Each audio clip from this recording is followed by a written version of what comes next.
دین کا وہ حسن ہے، یہ وہ نزاکت ہے دین کی، یہ وہ خوبصورتی ہے، یہ وہ بندہ نوازی ہے کہ آپ کے وجود سے کسی شخص کو کوئی تکلیف نہ پہنچے۔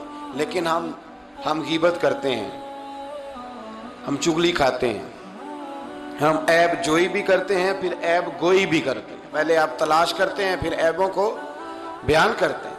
اسلام نے بڑا سخت ناپسند کیا۔ میرے رسول پاک علیہ الصلوۃ والسلام نے فرمایا غیبت تو زنا سے بھی زیادہ برا کام ہے۔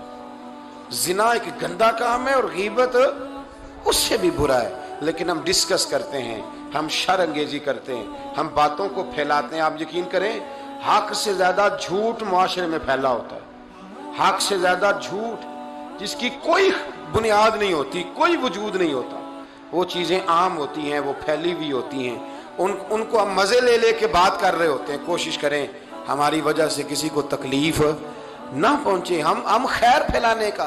بغداد میں ایک بزرگ تھے تو درزیوں کا کام کرتے تھے۔ اللہ کے نبی حضرت ادریس علیہ السلام بھی درزیوں کا کام کرتے تھے۔ خوش ہوئے نا بات سن کے؟ پیشہ کوئی بھی برا نہیں، ایک برا ہے وہ ہے ہاتھ پھیلانا، اس کے علاوہ کوئی پیشہ برا یہ برا نہیں، یہ ہاتھ پھیلانا برا ہے۔ حضرت شیخ محمد بن حسن کہتے ہیں کہ وہ بزرگ جو تھے نا، امام غزالی نے لکھا ہے، وہ درزیوں کا کام کرتے تھے تو اس زمانے میں نا کھوٹا سکہ بھی کبھی کبھی آ جاتا تھا۔ کھوٹا سکہ پرانے لوگوں کو تو پتا ہوگا، چلو نوجوانوں کو بتا دیتا ہوں، چاندی کے سکے ہوتے تھے تو اوپر سے جب وہ گھس جاتا تھا نا نمبر، تو اس کو کہتے تھے اب کھوٹا ہو گیا۔ کیوں جی بزرگوں ایسے ہی ہے، وہ گھس جاتا تھا تو کہتے تھے سکہ، تو وہ چلتا نہیں تھا کہیں بھی۔ تو وہ بابا جی کی دکان مشہور ہو گئی تھی کہ وہاں کھوٹے سکے بھی چل جاتے، لوگ دے آتے تھے کھوٹے سکے، بہت سارے لوگ دے دیتے، بابا جی چپ کر کے قبول کر لیتے، مشہور ہو گیا، جو بھی جاتا کھوٹے سکے دے آتا، بابا جی قبول کر لیتے۔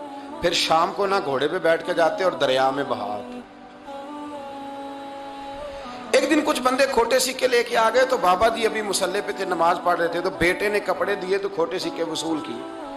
تو وہ کھوٹے سکے دینے والا شخص کھوٹے سکے دے رہا تھا، تو وہ بچہ کہنے لگا تم نے بڑی عرصہ بیوقوف بنایا میرے ابا کو، کھوٹے سکے دے لے جاؤ۔ کہنے لگا تمہیں واقعی نہیں پتا چلتا کھوٹے ہیں؟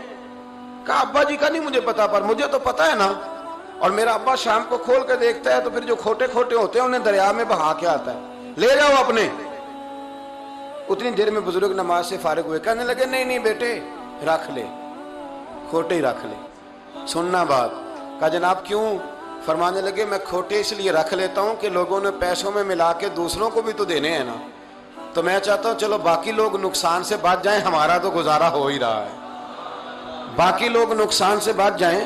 اور فرمایا پھر میں شام کو جا کے دریا میں ڈال کے آتا ہوں کہ کہیں میری اولاد بھی ان کو آگے نہ چلا دے، میں چاہتا ہوں کہ اور لوگ اس کام سے بچ جائیں۔ درویش کہتے ہیں کہ جب اس بابے کا آخری وقت آیا نا تو جو اس نے جملہ کہا میرا کلیجہ پھٹ گیا۔